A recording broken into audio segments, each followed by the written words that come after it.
안녕하세요. 슬기로운 스테이블코인 생활입니다. 다들 스테이블코인 시장 앞으로 엄청 커질 거라고 하잖아요. 근데 사실 그 성장을 떠받치려면 보이지 않는 기반 공사가 진짜 중요하거든요. 마치 큰 도시를 짓기 전에 상하수도관부터 까는 것처럼요. 그래서 오늘 저희는 스테이블코인 생태계의 미래를 바꿀 수 있는 아주 핵심적인 배관, 업그레이드 두 가지를 좀 깊게 파보려고 하는데요.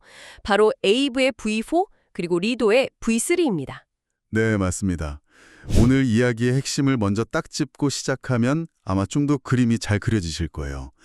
이 두 가지 업그레이드는요, 스테이블 코인 생태계를 움직이는 두 개의 심장, 그러니까 신용 엔진하고 수익률 엔진을 아예 동시에 교체하는 그런 초대형 프로젝트라고 볼 수 있습니다. 신용 엔진과 수익률 엔진이요? 네, 에이브 V4는 대출 시장의 모듈화라고 할 수 있는데 유동성은 한 곳에 모아서 효율을 확 올리고 상품별 리스크는 철저하게 분리하는 게 목표고요.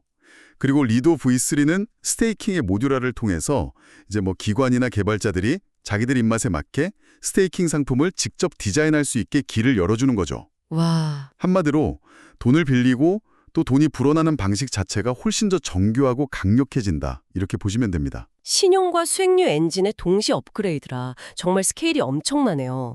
그럼 먼저 그 신용 엔진이라는 에이브 V4부터 한번 살펴보죠. 대출 시장의 모듈화라는 게 이게 정확히 어떤 그림인가요?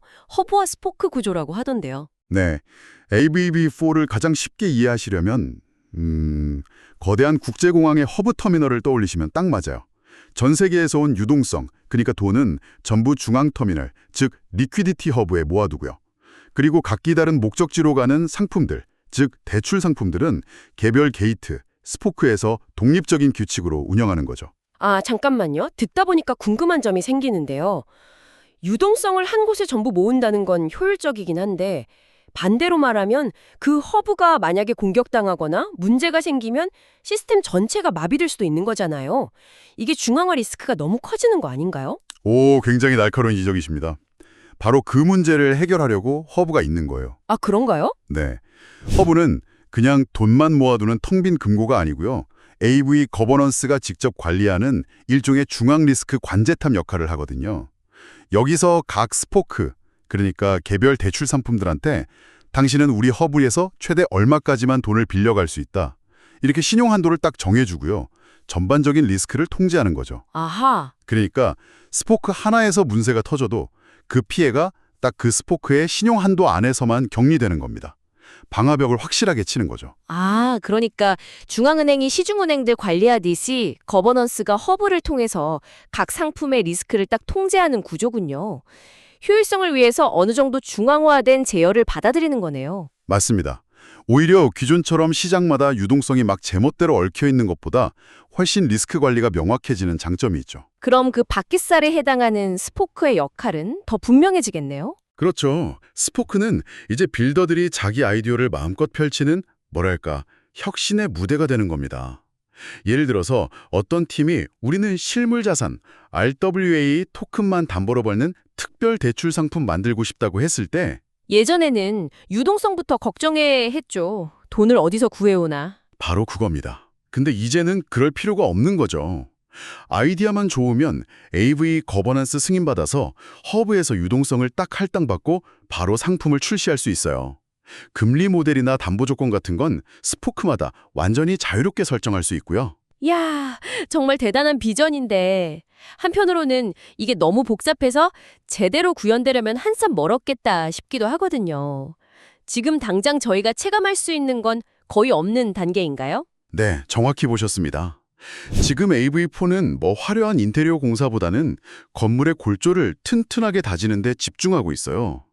최근에 AV랩스가 개발 버전을 동결하고 코드 안정성을 검증하는 데 총력을 기울이고 있거든요. 아, 보안 감자 같은 건가요? 네, 일종의 해커톤처럼 전 세계 보안 전문가들한테 코드를 공개하고 자, 여기서 취약점 한번 찾아보세요. 이렇게 요청하는 단계에 와 있는 거죠.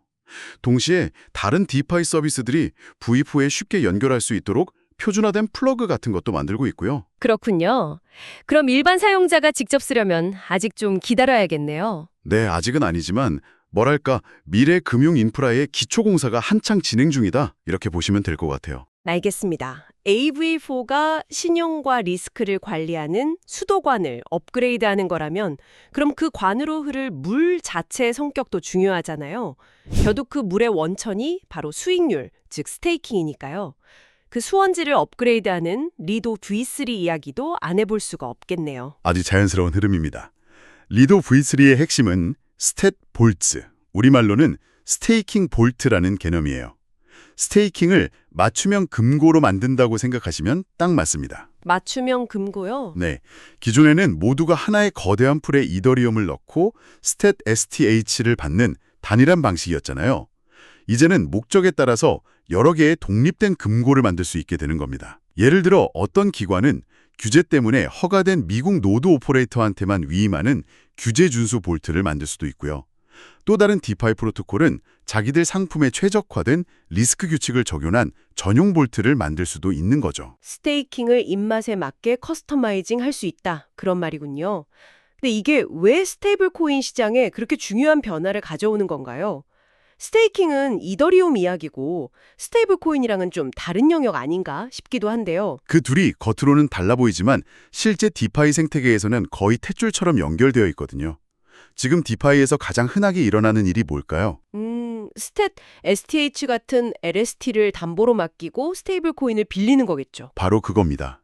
즉, 스탯 STH는 스테이블 코인이라는 거대한 건물을 떠받치는 가장 중요한 주춧돌 중 하나인 셈이죠. 아, 그렇군요. 따라서 스테이킹 엔진인 리도의 구조가 바뀌면 그 결과물인 주춧돌, 즉 스티에티의 성격과 안정성도 근본적으로 바뀔 수밖에 없는 거예요. 주춧돌이 바뀌면 그 위에 세워진 스테이블 코인 건물의 안정성이나 확장성에도 직접적인 영향을 미치게 되는 거고요. 아, 이제야 그 연결고리가 명확해지네요. 담보자산의 뿌리가 되는 스테이킹 방식 자체가 바뀌는 거니까 그 위에 지어진 스테이블 코인 생태계도 당연히 영향을 받겠군요. 그럼 리더 V3도 AV처럼 아직은 준비 단계에 있는 건가요? 네, 리도 V3 역시 굉장히 신중하게 접근하고 있습니다.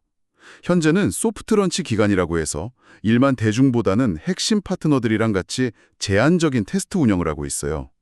전체 스테이킹 규모도 딱 한도를 정해두고 허가된 노드 오퍼레이터들만 참여할 수 있도록 문을 좁혀놨죠. 그렇다면 일반 사용자들이나 개발자들이 본격적으로 이 새로운 기능을 체감하게 될 시점은 언제쯤일까요? 그게 바로 다음 단계인 풀런치인데요. 1월 말 정도로 예상하고 있습니다. 1월 말이요? 네, 그때가 되면 모든 기능이 활성화되고 일반 사용자들도 참여할 수 있게 되죠. 개발자들은 그때부터 리도 V3의 새로운 기능들을 활용해서 자신들의 프로토콜과 통합하는 작업을 본격적으로 시작할 거고요. 따라서 지분은 아직은 전문가들의 테스트 기간이구나 정도로 이해하시고 풀런치 이후에 어떤 혁신적인 서비스들이 나오는지 주목하시면 될 것 같습니다. 좋습니다. AVV4와 리도 V3 모두 거대한 변화를 앞두고 신중하게 안정성을 다지는 단계를 거치고 있군요. 자, 그럼 이제 가장 흥미로운 부분인데요. 이렇게 새롭게 설계된 신용 배관과 수익률 배관이 동시에 작동하기 시작하면 스테이블 코인 생태계는 대체 어떻게 달라질까요? AVV4는 신용, 즉 대출을 레고 블록처럼 조립할 수 있게 만들고 리도 V3는 수익률, 즉 스테이킹을 레고 블록처럼 조립할 수 있게 만들죠. 이 두 가지가 합쳐진다는 건 이제 스테이블 코인을 기반으로 한 금융상품을 만드는 방식 자체가 근본적으로 달라진다는 걸 의미합니다. 구체적으로 어떤 변화들을 상상해 볼 수 있을까요? 두 가지 큰 변화가 결합되면서 아주 흥미로운 시너지가 날 텐데요. 첫째, AV의 허브 구조 덕분에 스테이블 코인 유동성은 일단 한 곳에 모아두고 여러 상품이 나눠 쓰는 방향으로 자본 효율성이 극대화될 거고요.